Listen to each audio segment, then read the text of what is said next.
Háblenos un poquito más sobre este tema de cuidado al cuidador en estos contextos tan particulares. Sí, entonces hemos hablado de la atención en crisis, hemos hablado de patologías graves, de equipos multidisciplinarios, hemos hablado de un educador que debe como que manejar el autocontrol y la gestión de sus emociones al máximo. Y también hemos hablado de un equipo técnico que recibe y escucha casos severos. Entonces, la pregunta generadora es, ¿y a nosotros quién nos cuida? ¿Quién les cuida a los educadores? ¿Cómo se cuida un educador? ¿Cómo se cuida un equipo técnico? Algo inherente, insustituible, infaltable, es el cuidado del cuidador, el autocuidado. Si hay personas que están entrando en el mundo de la restitución de los derechos, sea por ambulatorio, sea por acogimiento institucional, debe tener muy en cuenta el autocuidado personal, de la persona, del profesional. Una cosa es la capacitación. Debe estar muy bien capacitado en temas básicos, como ya dije, de derechos, de resiliencia, etc. Pero debe estar bien capacitado para el autorrescate, aplicarse uno mismo primeros auxilios psicológicos. ¿Cómo voy a cuidar mi vida? El famoso burnout o estrés laboral por exceso de empatía, lo que nos da a los trabajadores de área social, seamos psicólogos, abogados, médicos, educadores. Agotamiento emocional por exceso de empatía. ¿Sí? Y está dicho como una psicopatología laboral. ¿Sí? Entonces, ya existen planes. Incluso hay como chistes de que salgo a bailar, me pego 2 cervezas y estoy curado de todo el estrés. Posiblemente sí, hay personas que escuchan música,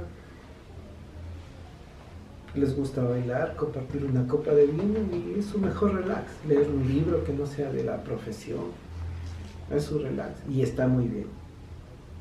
Si hay personas que ya tienen agotamiento crónico, deben acudir al médico. Deben acudir a un médico psiquiatra que les ayude a salir de esto, que les ayude a recuperar el sueño, que les ayude a salir de la ansiedad que les provoca el estrés laboral.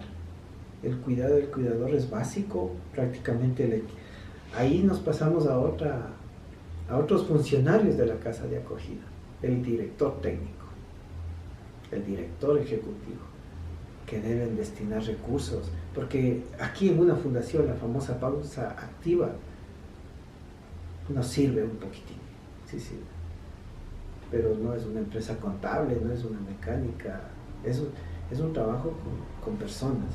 Entonces la famosa pausa activa es una parte que deberíamos hacer, darnos un tiempo en el horario de trabajo. Me imagino a los educadores que viven 3 días seguidos, 4 días seguidos en una fundación, ¿a qué rato hacen pausa activa? Si no pueden dejar, entonces ahí tienen que proveerles de un ayudante, de un voluntariado. Un voluntariado siempre existe para que ellos puedan tomarse un relax en la mitad del día para empezar la tarde, hacer tareas, lo que sea. Porque si no, los educadores terminan renunciando pronto por la falta de descanso, porque siempre están atentos a que algo va a pasar, están preocupados de la crisis, preocupados de los estudios, entonces eso les va a agotar emocionalmente. Y el equipo técnico, los psicólogos y psicólogas, escuchando crisis. Llega un chico, es crisis. Atiende una terapia de un chico que ya está 3 meses y le dice, hay algo que no he podido contar y ahora te lo voy a contar. Crisis, abusos, violencias, maltratos, abandonos. Eso sí nos hace daño. Esas son, hablando de crisis y de autocuidado, las víctimas vicarias, los que escuchamos y presenciamos hechos de violencia. Las víctimas secundarias, los hermanos, gente que está cerca también. Entonces, los tipos de víctimas, ahí caemos nosotros como víctimas también, pues. No importa el nombre, algunos dicen que somos víctimas secundarias o terciarias o vicarias, ¿sí? Claro que no debo aclarar aquí en el contexto que no está legislado, pero la violencia vicaria es cuando le hacen violencia a una hija o hijo para hacerle sufrir a la madre. Eso es en sí lo que se entiende actualmente como violencia vicaria. Pero yéndonos a esto de autocuidado, nosotros vivimos violencia vicaria en el sentido que somos receptores de otras violencias, escuchando. Y eso nos lleva a sentir, y eso nos lleva a actuar, y eso nos lleva a decir, ya no quiero trabajar en acogimiento, me voy a trabajar en la fundación de diálisis, sigue escuchando crisis. Me voy a trabajar mejor en el hospital psiquiátrico, sigue escuchando crisis.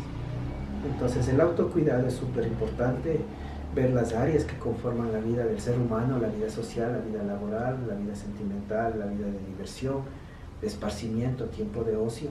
Tomar en cuenta y cada quien debe hacer su plan personal de autocuidado. Esto funciona como un plan personal porque les podría poner un ejemplo mío. A mí me gusta salir al campo a caminar, hacer trekking, ir a las cascadas, hacer una acampada, perderme un par de días, irme a una montaña. Aquí en el Ecuador tenemos un montón de montañas. Entonces, para mí, mi mejor autocuidado es estar en el campo, en el arroyo, en la cascada, o simplemente en parajes un poco lejanos. A mí me sirve mucho eso. A mí otra cosa que me sirve es el yoga y el tai chi.